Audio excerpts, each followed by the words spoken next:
ticket for the long way round. 2 bottle whiskey for the way. And I sure would like some sweet company. I'm leaving tomorrow, what you say? Alors aujourd'hui, nous allons parler de la confession. Il y en a parmi vous qui certainement préféraient aller se faire arracher une dent plutôt que d'aller se confesser. Mais la clé pour apprendre à aimer se confesser, c'est peut-être d'être bien préparé. Alors nous allons regarder aujourd'hui la question de la préparation à la confession. On va aller très vite, directement à l'essentiel. Pour bien se préparer, il faut d'abord commencer par prier. C'est en priant en vous mettant sous le regard de Dieu, sous le regard d'amour de Dieu, que vous allez pouvoir bien discerner quel est votre péché, ce que vous avez à remettre au Seigneur. C'est parce que Dieu m'aime que je vois que je ne corresponds pas à son projet d'amour pour moi. Donc mettez-vous d'abord sous le regard de Dieu, avec confiance, et demandez à Dieu de vous éclairer sur votre péché. Il ne faut pas se regarder soi-même, il faut se regarder avec les yeux de Dieu. Seigneur, qu'est-ce que j'ai fait qui n'était pas selon ta volonté? Éclaire-moi, montre-moi. Comment est-ce que je n'ai pas suivi tes chemins? Vous pouvez le faire, ce temps de prière, en vous appuyant sur la parole de Dieu. C'est même recommandé d'aller lire un passage de l'Écriture qui va vous fortifier dans la foi et dans l'amour du Seigneur. Vous pouvez lire par exemple au chapitre 15 de Saint Luc les paraboles de la miséricorde. Et puis enfin, vous pourrez lire d'autres passages qui pourront vous aider à discerner tel ou tel point en particulier sur votre péché. Après ce temps de prière, il y a le moment de l'examen de conscience en lui-même que vous pouvez faire selon 3 points. Vous pouvez le faire en regardant les 10 commandements, mais très vite vous allez vous lasser. C'est peut-être même ce qui vous arrive déjà, parce que vous n'avez pas tué, vous n'avez pas volé, vous n'avez pas commis l'adultère. Bon, alors du coup, qu'est-ce que je vais raconter? Alors il y a 3 points qui peuvent vous aider à aller un peu plus loin. Premier point que vous pouvez regarder, en quoi est-ce que j'ai manqué à l'amour envers Dieu? Ça va être par exemple les manquements à la vie de prière, les manquements à l'écoute de la parole de Dieu.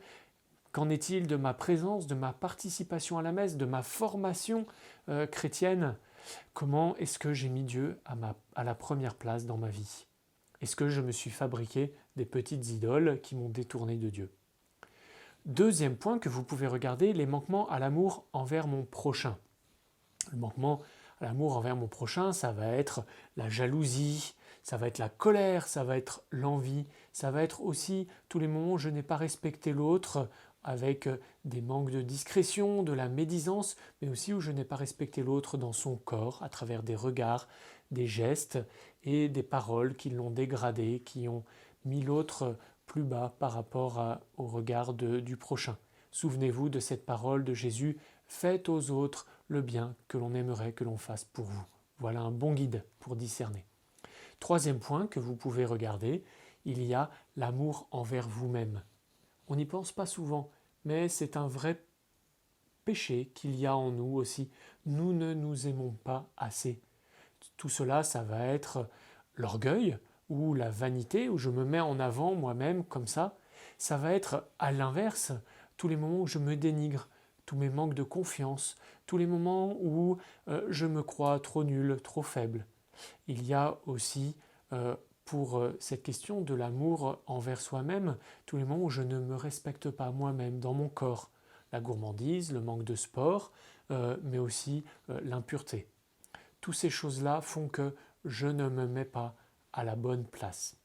Voilà 3 points. Ce n'étaient que des exemples que je vous ai cités, mais il y aurait d'autres choses à voir, mais je pense que ça vous a donné déjà quelques petites idées.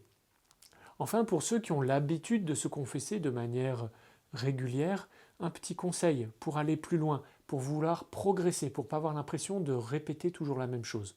Déjà, premier conseil, n'hésitez pas à aller voir régulièrement le même prêtre. Petit à petit, il saura vous aider un peu mieux.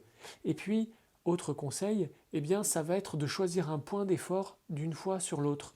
Ou alors, à l'occasion de votre examen de conscience, de faire votre examen de conscience sur un point spécifique.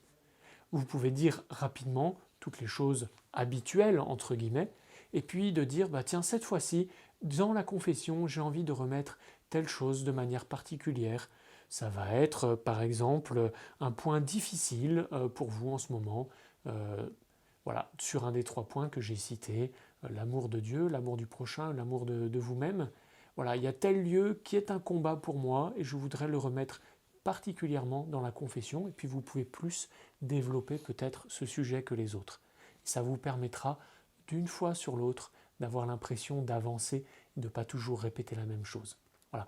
Faites confiance à l'Esprit Saint, c'est lui qui vous guide, qui vous éclaire pour cet examen de conscience, pour bien vous préparer à la confession, pour que vous le viviez comme un moment où le Seigneur va pouvoir vous apporter la paix et la joie, et toute sa miséricorde par laquelle il vous sauve et vous guérit. Bon début de carême à tous et que Dieu vous bénisse. And I sure would like some sweet company. I'm leaving tomorrow.